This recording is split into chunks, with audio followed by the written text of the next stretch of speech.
Hello, everyone. I'm Colin Tessier of WrestleZone.com, joined by John Clark tonight to talk about WWE NXT New Year's Evil. John, how you doing tonight? I'm doing pretty good. How are you doing? Good, like we were talking about before we went on the air. Always good when it's an eventful show and there's lots to talk about. That makes our job easier, so that is good. Before we get into the show, just want to remind you all this show, like everything we do here, is available on all of our streaming platforms: SoundCloud, Spotify, YouTube, Apple Podcasts, whatever it may be. We've got you covered. So leave a like and subscribe. We appreciate it. So, John, tonight NXT New Year's Evil, not your standard part for the course shows, and more of a TV special like Halloween Havoc.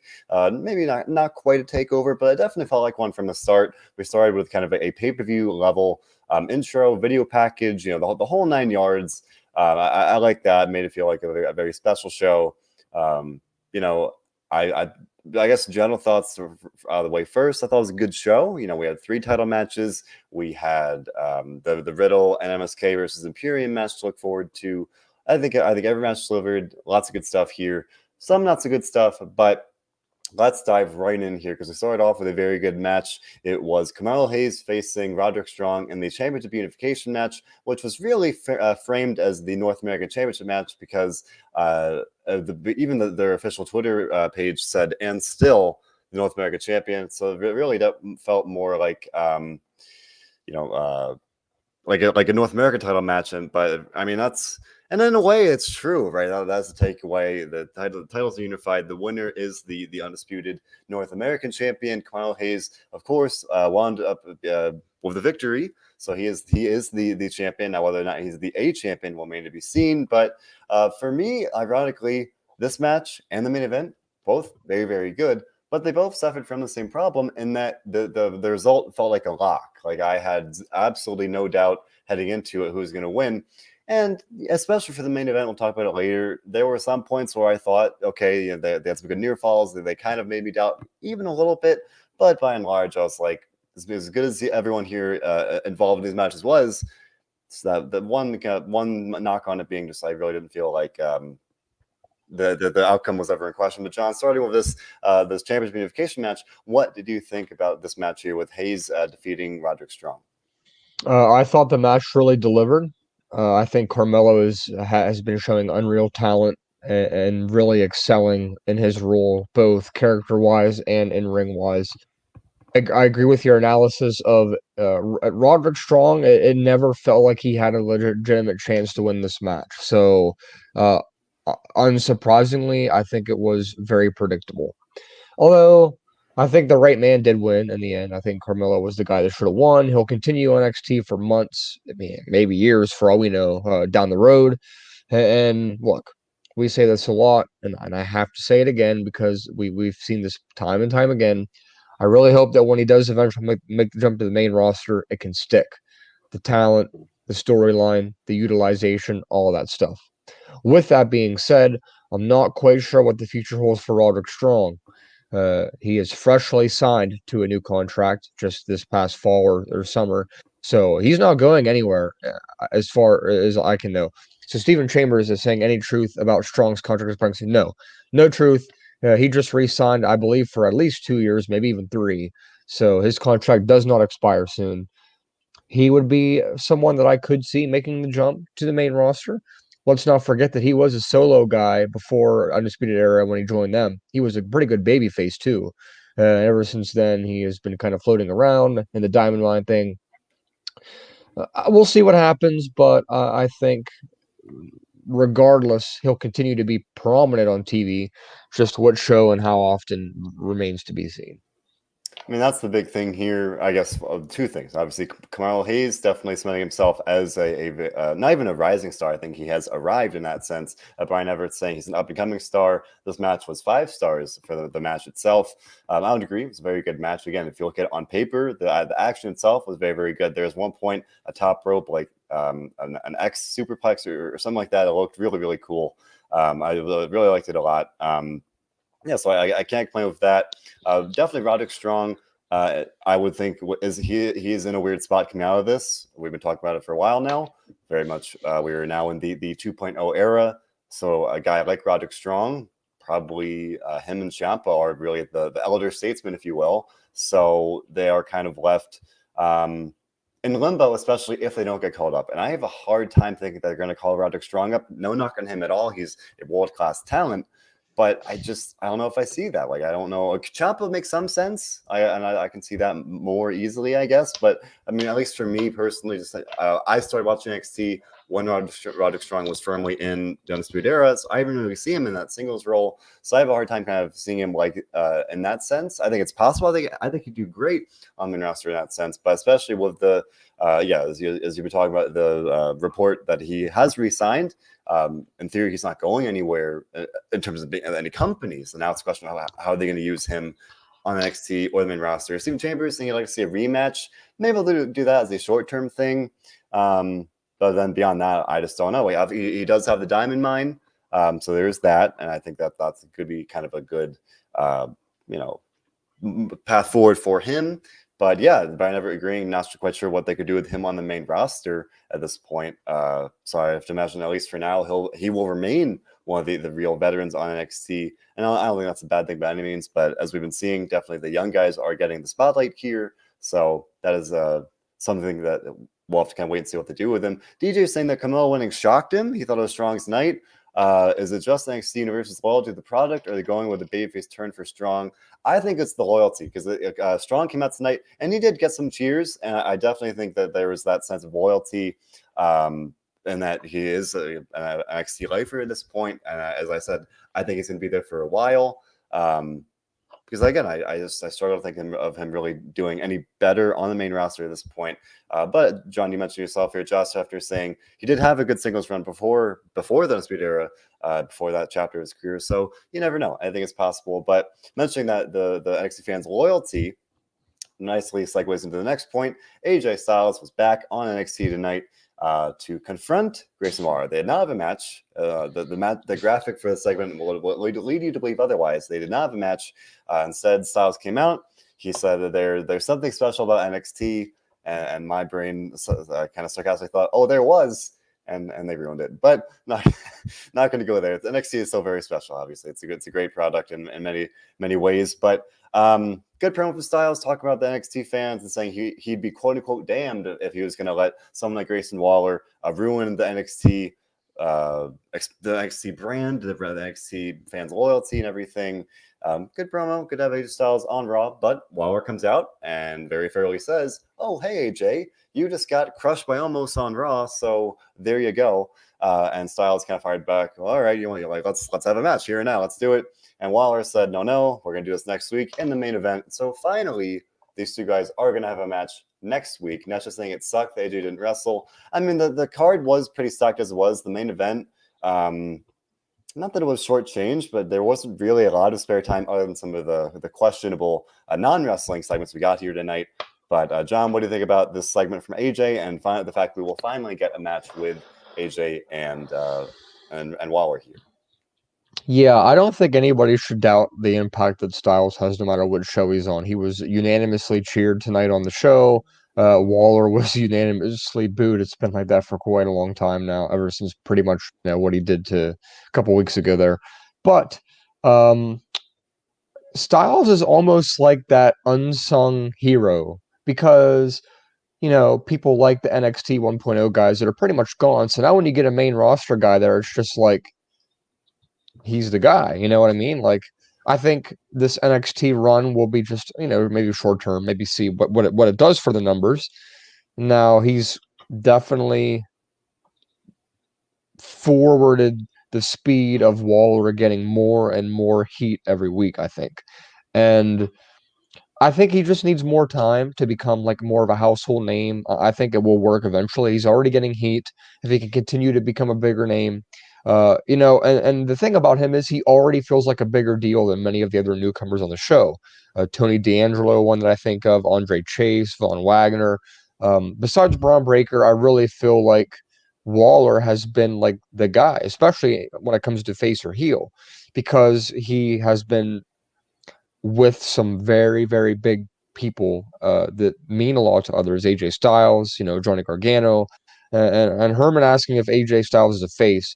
I think now he's probably a face. Now that he is separated from Omos, he's been attacked by Omos. I think AJ Styles is probably a face. Also agree with Brian Everett bringing them ratings. Maybe not this week, although with New Year's Evil, I would hope it goes up. But I think next week, now that he has that confirmed match, I think it'll go up, depending on how much it went up this week. I think it'll go up next week too. So, yeah, that was good. Calling out Grayson Waller, having the match there, kind of setting the stage for a main event next week. I saw a comment earlier from somebody asking if they thought next week was also New Year's Evil because of how stacked the match is. Of course, it's not New Year's Evil again next week, but I understand that comment of how they've kind of, yeah, from DJ here, because they have stacked the card pretty big next week with just the stories they've built have been pretty good. So it can never hurt to do that and advance. Yeah, I think even if it's not a New Year's Evil Part 2, it's a very good episode of NXT, and I tweeted about it during the show. I thought they were very, very smart. I think it was during the first hour that they set up and or officially announced several things for next week's show. And obviously, I think, as you mentioned, John, the viewership will probably reflect some increase this week, even if it's not a big one. I think it will be a bigger number because it was a special show. We saw that with Halloween Havoc, so I have to think that'll be the case for this one. Title matches. Riddle was on the card. Walter was on the card. Styles was advertised to appear at least, not have a match. But then they wisely kind of set up these announced matches and set them up for next week, so that maybe in the hope that some of those viewers from tonight will come back next week. I think that's just a very fundamental kind of thing, and it just makes sense. It's good to see them doing that kind of stuff. Steven pointed out they announced several things here. Might as well just take a little bit of a sidebar and run through them. So we do know that we're going to see AJ Styles, Grayson Waller, Zion Quinn, Santos Escobar in a match where the winner will leave with Elektra Lopez. A little bit of a ruthless aggression era throwback for you there. Pete Dunne and Tony D'Angelo in a crowbar on a pole match, and also Boa versus Solo Sikoa in another match as well as Wendy Chu and Persia Parada and Indy Hartwell facing Casey Catanzaro, Caden Carter, and Amari Miller, and some women's tag team, a six-woman tag team match in there. So, already, like, I am always a fan, more often than not, if you give me like what looks like a pretty full card a week in advance, it's something to look forward to. You know what you're going to get. You can't get upset unless it's that bad. So I like that. I like knowing what we're going to be getting, and all of these matches, I think it's a solid card with AJ's, and each of them has, or for the most part, they each have some meaning. As John, you were saying, the stories they're telling here as well. So I think we're set up for 2 strong episodes here in a row here. But we haven't even finished talking about New Year's Evil. So the next matchup was, of course, Riddle and MSK facing Imperium. Riddle and MSK came out, and the announcer, the broadcaster was talking about, they got like this renowned DJ, and he remixed the Riddle and MSK theme. I thought that was pretty fun. MSK, maybe it's working with Riddle. They've actually been getting some cheers lately. They've kind of flipped the narrative a little bit in terms of, there was a time not too long ago when they were getting booed. Now people seem to like him again. Facing Imperium. Imperium comes out. I love their entrance. They just feel like they could be such a great stable if they give them the right chance. And this match, definitely a case where I thought they looked great. Didn't get the win, but definitely very, very fun match. We got a couple exchanges of Riddle and of Walter. Those 2 guys have met on the independent scene. I think at least once, a very good match. Haven't seen that in WWE, but after this match, I would definitely like to. But I thought this was very, very good. I kind of figured you wouldn't see Riddle lose. I mean, he lost last night, so kind of figured the good guys would win this one. Liked the match a lot. Good one for MSK. Get them back on track. In a way, I would have liked to see. Would like to see Imperium win. But especially with how the boost of getting Walter back, Brian Everett saying he gets goosebumps when Walter comes out. He just has that presence, saying Brian saying he makes Imperium. But I thought this was great. A good match here, and also kind of it seemingly pretty clearly ended Riddle's brief run on NXT. The Shaman has departed. He gave MSK his higher education. John, with the match and the outcome of Riddle leaving, what do you think about all this? Man, I don't really know what to think of it specifically, because there's a lot of moving parts to everything and the way that they've kind of done things. I don't really think, because like there wasn't much advertisement here besides like just kind of throwing it at us there. Like, do you make anything out of like them in advance, not really making it kind of more of a big deal? Um, I mean, it was one of the featured matches on the show. They built it up with the MSK Riddle things. Could they have built it up a little more directly in some ways? Yeah, they and obviously, well, I guess in a way, this whole card really it was all about Braun Breaker, Tommaso Ciampa. Like that was the big draw. So not that it was a one match card, but like that was the main event. So I guess they want to maybe put the extra emphasis on that, and kind of maybe in doing so, maybe took some of the of that emphasis away from this match, maybe some others. So I think I would agree in that sense. This one kind of flew under the radar in that way. But I don't think the match suffered for it. I think the in-ring action not over-delivered. It gave you everything you would want and more. Very, very good match. You know, good kind of happy ending for this arc that MSK has been on. And the Imperium look great as well. They're not too hurt by the loss. I mean, it is Riddle and MSK, great talents like that. So yeah, and again, maybe in a way they could have promoted it a little more because it did feel pretty clearly like at least the end for now with Riddle because he literally rode off into the sunset. And that's just saying she's sad to see him go. That she likes seeing Riddle multiple times a week. And again, we'll respectfully disagree. If you're happy with more Riddle, good for you. I'll be a little relieved to go back to once, if not twice at most a week on pay-per-view weeks here to go back to that. But I thought I can't knock the guy. He played the part well. It was good to get MSK back on track like that. It made sense, right? MSK and Riddle, they make sense together. Michael coming and saying he's sad to see Riddle go. It felt like MSK was missing their third amigo. I like that comment there. I mean, yeah, they go together very, very well. And Riddle, he made this work very well. He's making RK Bro work with Randy Orton very well. They both are playing the parts very, very well in that sense. So, as much as I knock Riddle sometimes, I think he plays the part very, very well. So I can't knock him on that one. But a little sidebar, yes, it was Sean Rossap of Fightful reported that reportedly Jeff Hardy was supposed to be the shaman initially, and his release drastically changed those plans pretty much at the last minute, and they had to pivot to Riddle. Just kind of at the drop of a hat like that, and they filmed the vignettes and everything because they had to. And I thought, if assuming this is true, I find this pretty surprising. I mean, because I guess in hindsight, Riddle just makes so much sense. The way that these guys, have a certain penchant for certain activities, if you will. I think it makes it's almost weird. It's like I didn't see it coming, but then when it was revealed to be Riddle, I was like, oh, that makes sense, cool. And now that you're being Hardy, it's like. I'm again not the biggest fan of Riddle, but I don't know if I would have liked that option as much. John, would you have wanted to see it be Jeff Hardy? Were you happy that it turned out to be Riddle? With this kind of alternate timeline suggesting here, just knowing what could have been. Yeah, I mean, it would have been intriguing. I think Jeff Hardy would have made more sense and probably went over a little more, but I mean, Riddle was a good substitute to get in there real quick and get situated there. Yeah.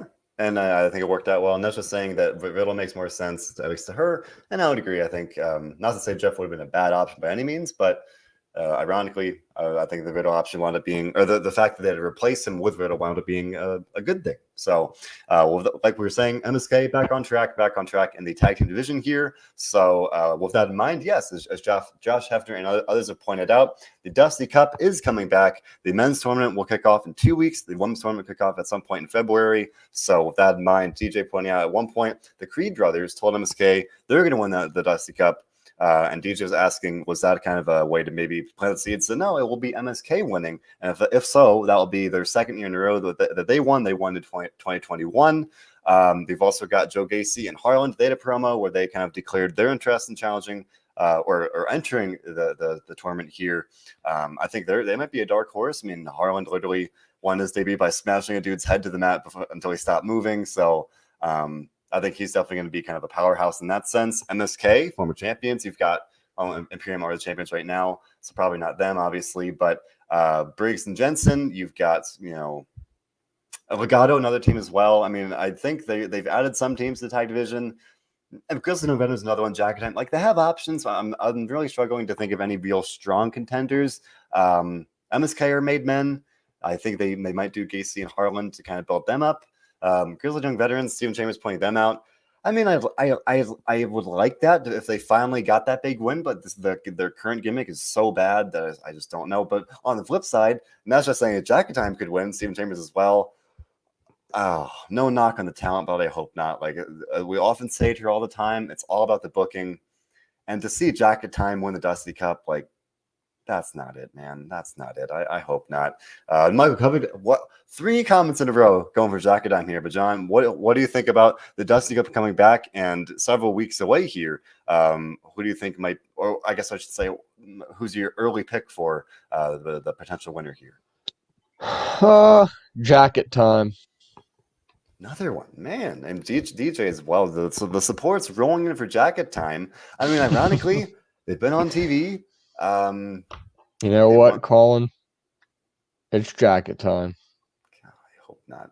I really do. The only thing worse would be like pairing Von Wagner with somebody, because at least with Jacket Time, it's Kushida, and I like him. But man, I hope not. I mean, again, I could see it because this is NXT 2.0. Thankfully, Herman, we're getting some sanity here. Herman's saying he never liked Jacket Time. Y'all are crazy.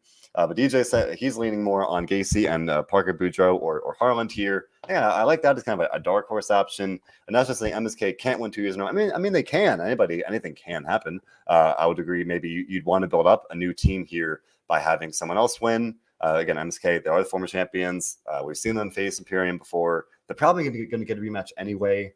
So, yeah, I'll probably at this very early junction going with maybe Harland and Gacy is kind of an off the wall kind of thing. But otherwise, they've got good teams. They're going to be good matches. If they kind of figure out the gimmicks here with Grizzly Young Veterans and Jacket Time, I think that would be beneficial. Steven's saying he'd like to see Grizzly Young Veterans win again. I thought they had a great run last year. I believe they lost in the finals to MSK, so that'd be a fun kind of full circle thing for them to finally get that nice triumphant moment there. But again, all about the booking. Brian Everett saying Jack Time is good, but it's a bad name. Yes, they are a good team, but it's bring back Jason Jordan and pull Chad Gable down and have American Alpha win it again. No, Chad Gable is doing great things as the Master Gable on Raw here alongside Otis. I imagine they might draw in some other teams, whether it's probably from NXT UK if they can with the travel restrictions and whatnot. I'm not quite sure exactly how many teams will be in the tournament. Maybe they'll even bring one of the teams from the main roster down. I'm not quite sure, but yeah, I mean, we're getting now. Speaking of oddball suggestions, DJ suggesting we could see a kind of a weird combination of Von Wagner, also known as Edge Khali, or Andre Chase, and Andre Chase is kind of an odd couple thing there. Maybe. I mean, I think we're definitely leaning more towards them feuding.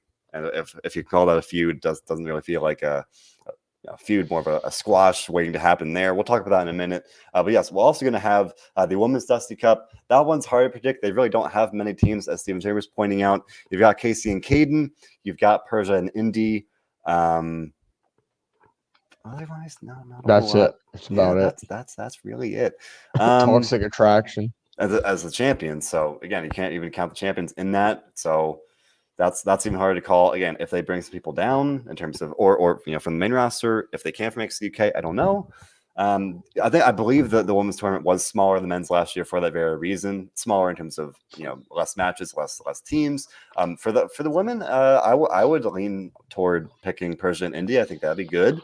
But when you've only got 2 real teams here, I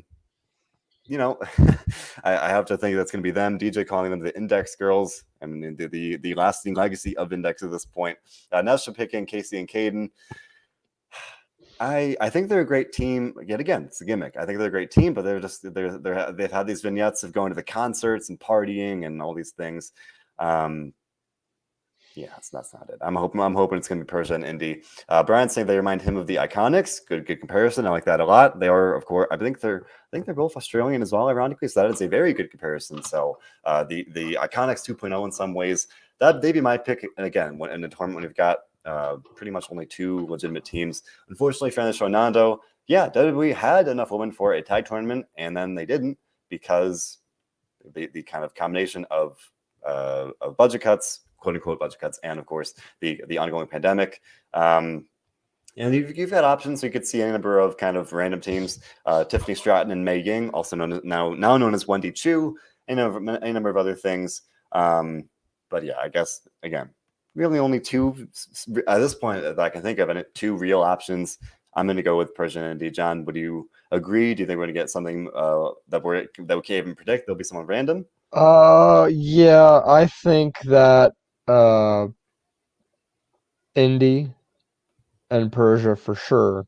And then Dexter Loomis presents the Dusty Cup to them. And when they get the Dusty Cup, he opens up his jacket and pulls out his hatchet. And Don't say it. I'll stop there then. No, no, no. I'm kidding, John. You can't make me hang. I'm like, what's he gonna do? This is the start of a story where he will basically, I don't know. He's gonna like hide the Dusty Cup, and he's gonna have the hatchet. He's gonna like threaten everybody with the hatchet, because then we're gonna start our old murder mystery that we were talking about a couple months ago. No, I didn't. I did not love Index. Not, and I still don't. And I don't know why Persia is wearing an Index T-shirt. It makes no sense. Why is she She's the wearing? bestie, John. She's the Why bestie. is she wearing a She T-shirt? supports her friend's relationship. She's the best friend of a married woman. Okay, she is supporting their love by wearing the merch, by flaunting it to the world, singing it from the rooftops, and just and showing her approval for all to see. I think that's a beautiful thing. That's the Oh, power of okay, friendship, okay. John.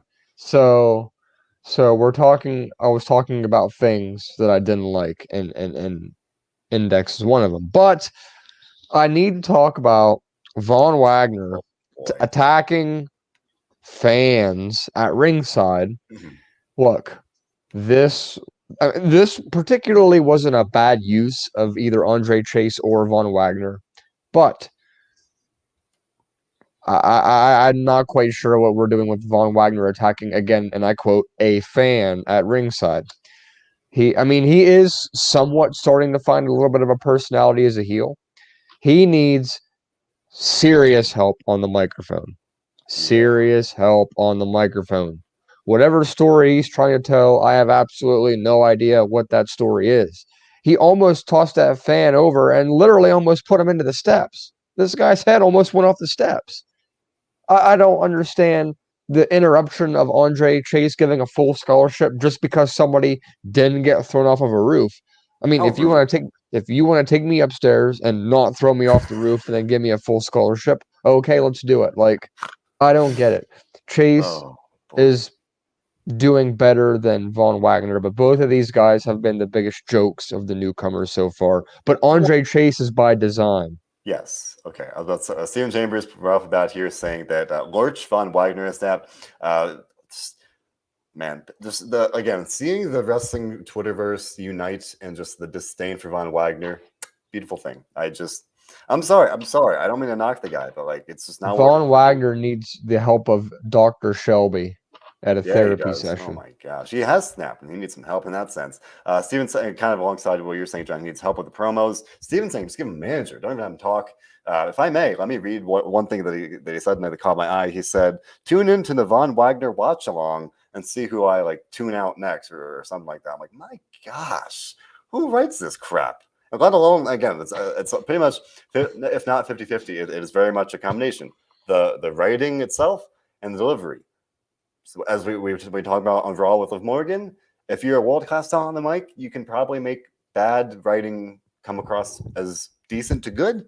If you're not, No, no, it's no, really no. going to stand out. So Von Wagner, this was bad writing, or bad lines, if you will, and the delivery was not there. I did not like that at all. Yeah, and let's DJ, let's not put Heyman with Wagner. Can we No, no, no, please no, no, not no, do no, that? no, no, no.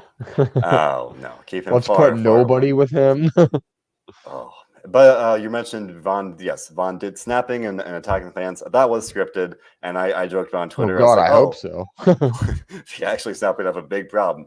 But Brian's saying it was yeah, that's scripted. I joked about during on Twitter. I said, "Oh, maybe they'll write Von off of TV after this because he was Fire dragging." him. I don't want to go that far, especially in He would. Animal. He. I didn't mean like I didn't mean in real life. I meant how they escorted him out of the building. They could say like that he was fired or suspended, and he comes Have him back. come back later. I mean, I for a solid like 60 seconds, I hope that I tweeted that you'd get at least storyline suspended. Give us a couple weeks and give him some time to kind of, I don't know, go to promo class, do the work. Not that he's not already doing that. I'm saying, take a couple weeks off, do some things. But no, then like maybe 2 minutes later, he was backstage and he confronted Diamond Mine with Roderick Strong at the trainer's table, and he thought there would be a good opportunity to get an Ivy Niles face because that's what real men do. Yeah. So I didn't mean to overlook it earlier, but now it looks like Roderick Strong, you lost your cruiserweight title, but you, sir, have won a feud with the NXT breakout star Von Wagner. If anybody can make Von look good, it's going to be Roderick Strong at this point among the options, but he's not going to win that feud. So, yeah, I don't know, man. Steven's saying, kind of thinking about what to do with Von Wagner, maybe to kind of take the weight off of him promo-wise, put him pair him with Gacy, and then maybe have him team up with Harland. I mean, that'd be something. Can't really. I mean, there are worse things, and that'd be one way to have him be on the show and without cutting promos and saying things like the Von Wagner watch along. Side note, I really liked the Andre Chase, the full ride scholarship to Chase U. I thought that was very, very clever. That's something you don't. I mean, it's a very like a niche kind of gimmick. Like it's not. I don't remember ever really seeing anything like that. Of course, it was a student who almost got thrown off the roof last week. Speaking of murder or almost murder mysteries here on NXT, so brings student down, gives him a full ride to Chase University. I thought like that's cool, man. Like if they're gonna have a gimmick like that, you might as well lean into it. They got the student section. They've got the theme song and all these things. Like I like it, and we've had the vignettes where he's in class. Like it's fun. I like it. And John, you mentioned he's one of the biggest jokes on NXT, but that's by design. Like it's a comedic gimmick, and I like it. Whereas Von Wagner, not so much. Brian Everett saying Andre is over. DJ wondering if Andre's turning face. I mean, I agree he's over. It's working, at least for me. I've liked it from the start. Is he turning face though? It's hard to imagine this gimmick as a face kind of thing. Like it's very much it's annoying, and it's like if you like it, you're gonna cheer it, you'll enjoy it. But if you don't, you're gonna want to see whoever it is beat him up because it's annoying in that way. It's kind of like in the eye of the beholder kind of thing. But of course, yes, he's getting over, as Steven's saying, but he does need to win some matches. That's kind of a very much a difference maker. Hopefully he does soon, but if he's going to be feuding with Von Wagner anytime soon, it's not going to be happening there, unfortunately. So, yeah. I like the gimmick. I don't love the pairing with Von Wagner here. But again, now we're seemingly teasing Von and Roderick Strong.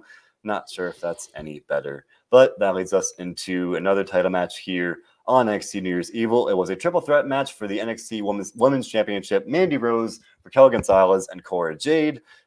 Kind of tough to call heading into it. I was pretty sure it would be Mandy retaining. We had a good amount of support last week heading into the show for Cora Jade. Not so much in terms of predictions for Raquel Gonzalez. Mandy, big-time star, comes to the arena in a helicopter. Now, John, only the biggest stars get the helicopter. And Raquel tried, Charlotte Flair won. I think Ric Flair, of course, did it back in the day as well. But yeah, the Charlotte was definitely the most recent example. So biggest stars get the helicopter. And then Raquel Gonzalez tries to one-up her by riding her motorcycle out to the ring. I'm like, she has rode a helicopter. Anything else just looks kind of silly. It's like, come on, helicopter is better than everything else, all right? And she came out to appeal to that 65-plus demographic tonight. Ironically, I think I remember seeing that the viewership last week, the demographic average was a little younger. I think it was like 58 or something like that off the top of my head. So we're making progress, folks. We're making progress. But and of course, Cora had her skateboard. Good match. Got some time. I liked it. I think Mandy Rose, I've said it before, she is just doing such a great job here on a great run. I like it a lot. I am glad she won. I think there's definitely a lot more they can do here, whether that's eventually having her split up with or having Toxic Attraction turn on her or any number of other things. Maybe Cora will get a rematch. I mean, this wasn't exactly a clean, decisive win. Mandy's kind of stacked her up and got the more of a a narrow win. It was pretty kind of down to the wire. So I could easily see a rematch at some point soon. Maybe Cora will want to beat her anyway. Not sure if I see Cora turning heel. I mean, they are trying to position her as this kind of like fun punk rock babyface kind of thing. Brian saying he didn't like Cora taking the pin. Yeah, I would agree, but we were talking about it a bit last week. Like if they are in theory potentially going to bring Raquel up to the main roster, don't have to her take the pin either, and getting like kind of rolled up like that essentially. Yeah, it's not that damaging. I was okay with it, but I can see why you'd be kind of a little upset by that. But I have to imagine that this is not the last time we're going to see Mandy and Cora Jade. Might be one of the last times we see Raquel on NXT, but just my own opinion. I'm saying that makes sense. It's around Rumble time. Talked about that last week. That was widely not only our predictions, but in the comment section as well. A lot of you thought that would be happening. I think that would make a lot of sense. But John, what do you think about this title match and kind of maybe the only short-term direction for Mandy, Cora, and Raquel here? Well, Raquel and this obviously didn't win, but I thought she was the MVP of the match. She delivered in pretty much every capacity that she could have. She was the focal point of the match from start to finish. I thought the booking was smart. Cora Jade's not really ready for the moment yet. I had no problem with her taking the pin. Raquel Gonzalez will be in the Royal Rumble. I'm pretty sure about that. But Cora Jade is going to be a star in the future, but like I said, I don't think she's at that moment yet. Well, she's still like 19 years old or 20. Yeah, Like it's she's very young. crazy. She's got plenty of Uh, time. She's doing great so far. She's yeah, yeah. yeah. So It made sense for Mandy Rose to retain. It literally was her first ever defense. But with that being said, I'm not sure that she has shown the potential or skill to be a long-term champion in NXT for the women's division because it's so talented. There are so many there, especially with this tag classic. We're going to have at least more coming in. So I'm not convinced that she makes it past, I'll say, the next takeover, which is probably around WrestleMania or maybe Valentine's Day or whatever. I don't think she makes it out of there as the champion still. But I'm also not convinced that Cora Jade's the next one in line. Now, if you're going to ask me who is, I'm not exactly sure yet. Is Dakota Kai still in yep, NXT? as far as we know. So I think she would be a good. I don't think she's actually ever won the title, so maybe that would be a good choice. But yeah, I don't know. But the match was good. Yeah, and kind of similarly, you made your prediction about Raquel. Brian saying she'll probably get called up, not just to the Rumble, but get called up maybe full time here. Saying there's nothing left to do for her. I don't agree. I think it's if anything overdue. Nando saying he'd like to see Raquel go full on Kane at this year's Rumble, toss people out left and right. That'd be cool. I mean, she is a legit powerhouse. I think that'd be a great way to kind of bring her up like that. So yeah, the Rumble it's only a couple weeks away. Maybe she'll take a week or two off and then reemerge at the Rumble like that. That's what we usually kind of see coming out of this match here. But you mentioned Dakota Kai. I imagine maybe she'll get called up, and that should point that out as well. Steven Chambers agreeing that she also deserves a call up in the same way. Other than winning the title, she's done just about everything she could do in NXT. So and she's been there for quite a while now, so I think she deserves it. Likewise, Io Shirai, as Steven's saying, another one deserves it as well. Maybe DJ saying when Zoe Stark is healthy, maybe she'll get a title shot at some point. Or on the flip side, Steven saying if Io does not get called up, maybe she gets another title shot because, of course, she's a former champion. I think that makes some sense, even as a short-term thing. They've got options. Johnny mentioned they got plenty of depth, plenty of talent. Kaylee Ray, another one. You mentioned the new talent coming in. I've looked at for the Dusty Cups. We can assume either at the very least, maybe some of the performance center signings that we haven't seen yet will be arriving in some capacity. Josh, after saying Saray, maybe we'll make her return. Now we know that she went back to Japan for a little bit. Now she's back in the United States, so she will probably show up at some point soon. Nesha saying Tiffany Stratton maybe gets. Actually, no, she's saying Tiffany's their future champion. I don't know about that, man. I mean, this gimmick, like tonight, she had one line, and that she said she was on the phone. She said, Daddy. Daddy, these girls are ew. And I was like, Daddy. oh, man. Oh, man.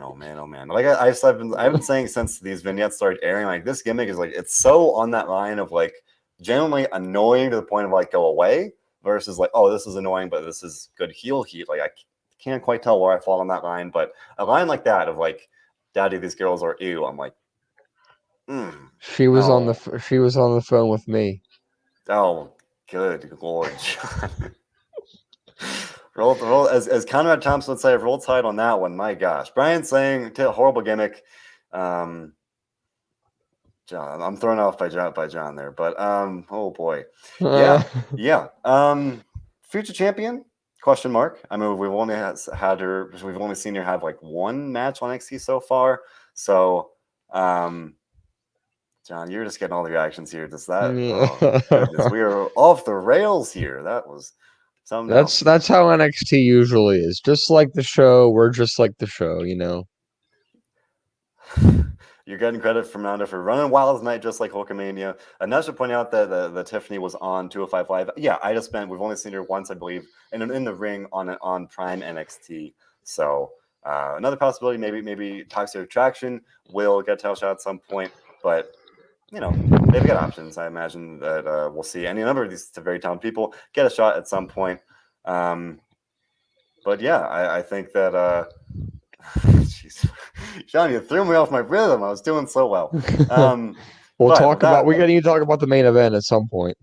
We've done well, like actually putting out the main event for once. We ran through in fairly chronological order. Yeah, we have. Naturally, time for the main event. Well, we're all here to talk about Tommaso Ciampa, Braun Breaker, NXT Championship. Like I said earlier, one of those matches, like Kamal Hayes and Roderick Strong, you knew it was going to be a good match. You also knew pretty much like 99.9% certainty, like it's going to go a certain way, and it did. Braun Breaker won the match and thus the title. During his entrance, he kicked this like plush NXT sign kind of thing. I don't even know what it was made of. He kicked it. It was the NXT like black and gold logo, and I was like, get out of here, man. Like we know you NXT 2.0 killed black and gold, all right? We know that. Leave the memories alone, all right? Just stop.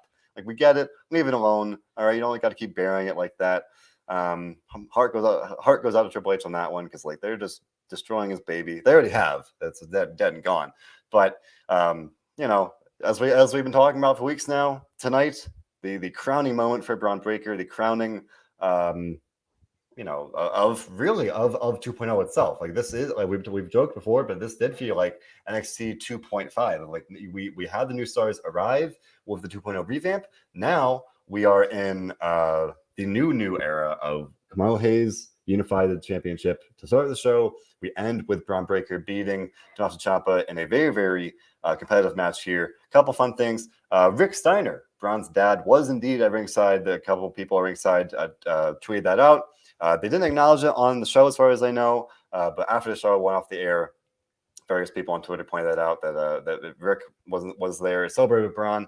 Tommaso shook his hand, classic move, of course. Braun is Rick's son. He's also the nephew then of Scott Steiner, so he's got wrestling in his blood. Pretty cool there. And speaking of which, of course, many of you would pick up on the fact that, yes, Braun won the match with the Steiner recliner finisher, made famous by Scott Steiner.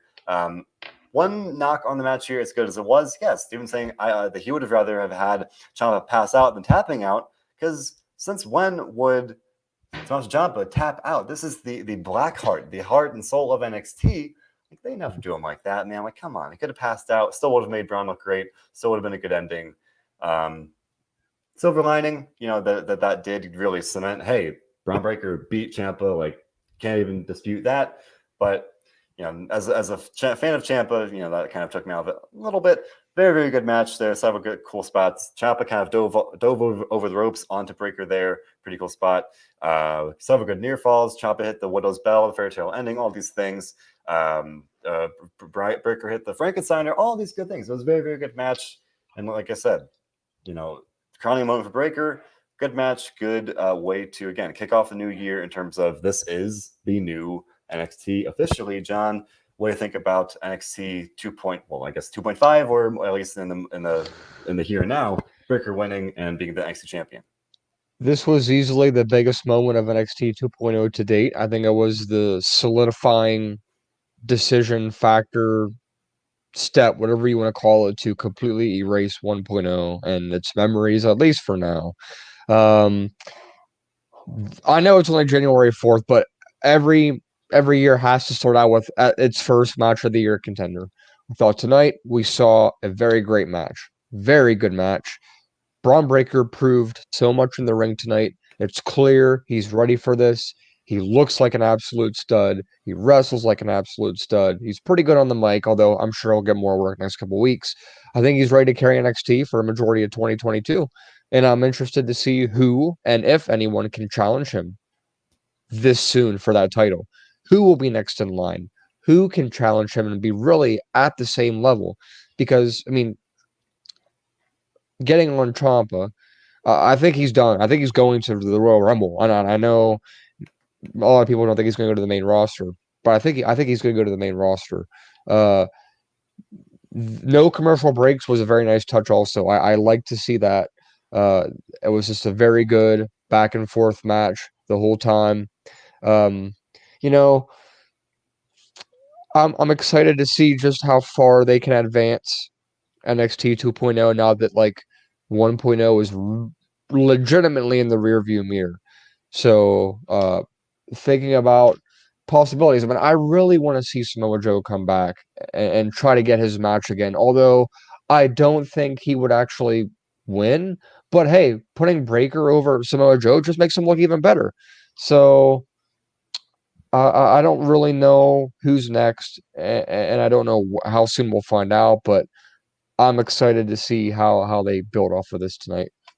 Yeah, it's definitely kind of like a new beginning in some ways, the beginning of a new year, literally. But then for NXT, like this new chapter, Brian saying Ciampa putting Breaker over was nice, and again thinking about maybe Ciampa. Not that he had a choice. What a nice thing to do, man! Like he went out of his way, out of the kindness of his heart. But he made Breaker look great, even beyond just the match result. He sold great. Gave him a lot of well, not just gave him a lot of offense, but you know what I mean. He made him look great. It's a great match like that. Did this even the smallest things like that. Very very good. So yeah, I could see him being in the Rumble. But you mentioned some of these the short and long term future for Breaker on as the champion. I would agree. Yeah, he proves this night. He proved it against Johnny Gargano a couple weeks ago. This one especially. He say what you will about the fact they're like fast tracking some of these guys to the top. Breaker has taken the ball and run with it. And all this was his best match yet. I liked it a lot. Good match, good win for him in terms of some of these options. Brian pointed out Pete Dunne. Pete Dunne was one of the first ones I thought of. We do know Pete will be facing Tony D'Angelo in a crowbar on a pole match next week. Now, if Pete wins, I could see them doing Breaker versus Pete Dunne. Maybe just kind of if they do a special episode in February or just kind of a random show episode of NXT here or there, assuming the next taker or not takeover, the next network event, premium live event, whatever you will, that might be around WrestleMania time. I'm not quite sure. Grayson Waller, we've talked about that one before. He's getting built up. If he beats AJ Styles, especially, I think that would make a lot of sense. And we've been talking about that. That seems to be him and Breaker have been two of the top kind of breakout stars here of the 2.0 era so far, alongside Carmelo Hayes. I think they should keep Hayes and Breaker away from each other, have them be the champions, and like just kind of have them both do great things kind of separately, and maybe build it up months down the road of like, oh, these are two great champions. Let's see what happens. No, don't do that at like, I mean, granted, WrestleMania's a couple months away, but that'd be a little soon. Maybe summertime or something. But do that. Have them be separated like that. Seems Emerson give him Walter. I think that'd be pretty darn cool. Two legit powerhouses like that. They've got options, and I think that any one of them would be interesting.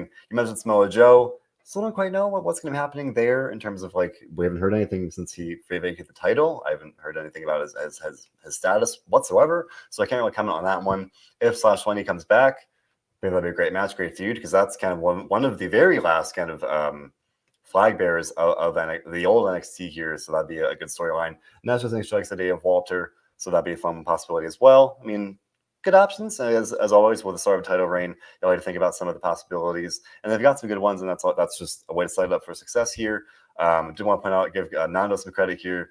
He's saying New Year's Evil went full on quack car wash and washed away the old NXT. Oh, Nando, we love you, man. Yeah, making light of it, but that's what it did. It just kind of, if not wipes it away, it firmly took that one final step or leap really into this new era. So yes, we are now firmly in the new NXT 2.0 chapter of the brand. Josh, I overlooked this. Josh Stephanie putting out Cameron Grimes. Cameron Grimes had a promo. He was talking about he's going to go 2020 to the moon here in the new year, talking about his hopes of kind of abandoning his quest for green and instead chasing the gold, maybe challenging for a title sooner rather than later. I'd like to see that. Big fan of Cameron Grimes. They've got options. I'm sure any number of these guys are going to get a shot at either the title, and that's going to be good. And that's just saying Grimes for champ. We'll like to see that. But again, plenty of options, plenty of good things here. DJ's asking about Boa. Yes, we got a brief vignette for Boa before we get out of here. Boa had a backstage promo, and he was talking, and he said that like the powers within him are uncontrollable because he can't control it. He needs help. He wants to face Solo Sikoa by himself. And then his alter ego, his other self pops up next to him. So Boa is seeing things that aren't there. He needs help. But yeah, that we know we'll be seeing that next week. It will be Boa against Solo Sikoa. During this promo, he asked his alternate self if he could face Solo by himself. I don't know if the other side of him agreed to the terms or not, but we do know we'll be seeing that match next week. I don't know where it's going, man. We've gotten a couple comments saying that Boa, like Von Wagner, needs Dr. Shelby. Man, we're getting a short list of people who need Dr. Shelby. We were talking about Damian Priest last night. Needs help conquering his inner Damian. Boa with this, inner demon as well here. Yeah. I don't know where it's going. I have to assume kind of like the Andre Chase thing with Von Wagner. Really, it's probably just going to be to kind of establish Solo Sikoa, and that's kind of the only objective I really see to it. John, you have anything to add about the ongoing storyline here with Boa? No, not particularly. It's really unpredictable what they're gonna do with him. I really haven't been able to pinpoint exactly where like they want to go with this. Especially since Xia Li kind of just left. So I don't know. It's really confusing. Confusing, hard to predict. We'll see what happens with it. At least it's as always, he's not getting on TVs. He's got a distinct character. What you hope it's going somewhere. So, yeah, and I don't know if I mentioned, but yeah, Rick Steiner was ringside for the main event match there, and they didn't really show it on the TV show, but no, he did celebrate with his son, so that was a nice moment for them. Not just saying he likes the side of John being sassy and bringing out his spicy side there, but and likewise here, any little fun note, Nando paying tribute to the legendary Steiner Math promo, saying anyone who challenges Braun has a 33rd and 8% chance of winning, but is also a second-generation star, so that pulls down the chances of winning to 16 and 3/5 chances, and even if Braun faces another second-generation star, they will only have a 52 and 3/4 chance of winning. Nando, we appreciate you for bringing in the Steiner math there. We need the math experts here, because I certainly am not a math expert by any means. Boy, oh boy. With that being said, John, NXT New Year's Evil. It's a new year, a new NXT. I guess is the best way to look at it. What did you think about this show? All things being considered here for New Year's Evil this Tuesday night. I thought it was really good, and I was really impressed with the show. I'm gonna go with a 7.75 for tonight. Steven agreeing. I'll agree. I don't want to knock the show too much or things I didn't like. I'll instead choose to focus on things I did like. The main event was very good. The opening match was very good. The wrestling was very good. John, I had an epiphany when I was watching the show. If maybe a delayed epiphany that I should have realized much sooner. I still like NXT when it focuses on the wrestling. When it doesn't, it's pretty bad. When you've got the Von Wagner stuff and some of these other things, it's not so good. But first, the show tonight, it was fairly good. Naturally giving a 7.5. Nando giving a 7.8. Brian Ever giving a 7.5 as well. It seems like we're really right around a very similar mean here. Michael with a 10. There you go. 10 out of 10. Really enjoyed the show there for Michael. Oh, and we're always kind of like, if I ever seem like I don't like something, but you do, as I always say, more power to you. That's great. We're all here to enjoy it together. That's all that counts. Tony giving an 8 out of 10. DJ with an 8.3. Slowly lowering the score for Von Wagner, it seems. And that's fair. That is always fair. Kevin with a 9 and Josh with an 8 as well. So these are something like off the top of my head, the highest numbers I can think of for NXT in recent weeks, so that's a good thing. Hopefully they can sustain that into next week. We know they have already announced a pretty good card. Herman with a 7 as well. So fairly good start to the year for NXT. And with that being said, we're on to the next one. Nanda, we appreciate you so much for giving us a 9.5. Screw that whole NXT thing. Giving us a 9.5. Saying new John is a new bonus. It's a new year. It's a new John. Dropping daddy lines. Oh boy. But with that being said, on to the next one here. Well, all of our shows here at WrestleZone. John, you and I are always here on Monday to talk about Monday Night Raw. Here on Tuesdays to talk about NXT. If you're part of Team AEW, Marcus and Dominic, the two Diamond Dudes on the Rampage, cover all things AEW. Schedule permitting, Robert and I are here on Fridays to talk about Friday Night SmackDown. And otherwise, we've got a great stream of interviews constantly coming at you guys. Bill Pritchard dropped his interview with Hall of Famer Mark Henry today. Make sure to check that one out. My interview with Matt Cardona should be coming up soon here this week on all of our platforms. So you're looking forward to that one. That one meant a lot to me. Hope you all enjoy that when it does go out. But otherwise, here, all that stuff and more, all this great content, always at your fingertips on all our platforms, SoundCloud, Spotify, YouTube, Apple Podcasts, whatever it may be. We've got you covered. So with that being said, again, as always, now I will try to take a moment. Thank you guys, everybody, so much for your support. Listen to us ramble on for tonight, nearly an hour of the wacky wild world of wrestling, where Von Wagner is doing weird stuff, and Bo is seeing stuff that's not even there, and we're watching stuff that actually is there, and it's whether it's a good show or a bad show or anything in between. We appreciate your support. We appreciate you guys for just chipping in and making this fun. He's like, I've made it no secret. I'm not the biggest fan of NXT at this point, but I watched the show and I come here to talk about it with you all because that's what we do. Because we appreciate you all. We appreciate you all so much every single week for tuning in week after week. It means so much from the bottom of my heart. Thank you so much. And with that being said, John, the world is a terrifying place. Can't stress that enough. But we try to escape it through what we all come here to enjoy. And in doing so, John, we try to do one thing. And can you tell me what that is? Enjoy wrestling. Indeed. Thanks for listening, everybody.